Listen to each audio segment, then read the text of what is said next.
Okay, gaya nga na sinabi ko at kakasako sa hamon ni vlogger Madam Aura at saka ni vlogger Uncle Nonoy kasi we have this plan na celebrate din na malahagi outfit at syempre dito pa rin ako sa aking favorite na ukayan dito sa Karuhatan. At the same time, sasabay ko na rin po ang tema namin ng 30th anniversary ng aming school. So, sabi ng aking mga office mate ay dalhin ko rin daw sila sa bukod sa 5 pesos, meron silang 3 for 100.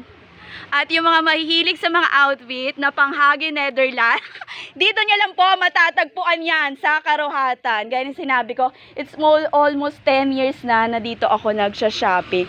At pero sabi ko nga, practicality is the best policy. Yan ang advocacy ni Madam UK. At etong maganda kong friend, mamaya na ako mamimili kasi hindi ako makapag-concentrate. No, tingnan mo 3 for 100, magmumukha ka ng tao. Basta wag ka lang maarte. Dahil kapag maarte ka at wala ka namang pera, paano ka poporma, 'di ba? Doon lang tayo sa presyong abot kaya with the Chikiting Patrol, ang bagong pag-asa ng bayan. O ayan ha, sa Madam UK, manood kayo. Nandun kayo. 'di ba?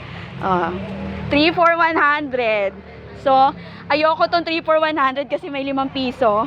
Pag 3 for 100, kinukumbulsyon na si Madam UK. So, mamaya, saan ako dadalhin ng 50 pesos ko? So, ayan po sa aking mga ka-office mate. With, of course, ang aking friend na maganda. O, diba?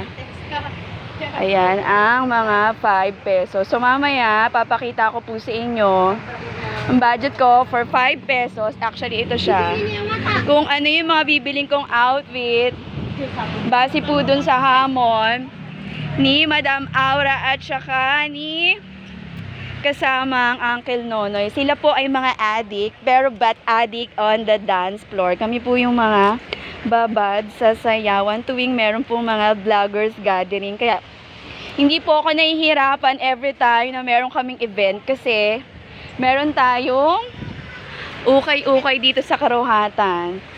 Nasa presyong abot kaya, magmumukhang tao ka. Basta wag ka lang maarte, gaganda ka. Yan ang laging sinasabi ni Madam UK sa kanyang channel.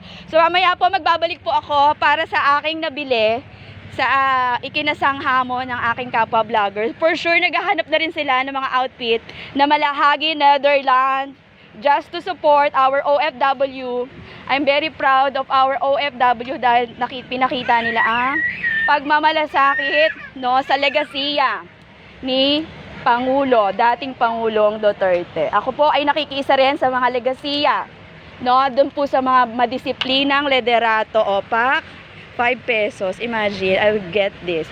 So, babalik po ang inyong Madam UK. At ano ang mabibili ko sa 50,000? Pink.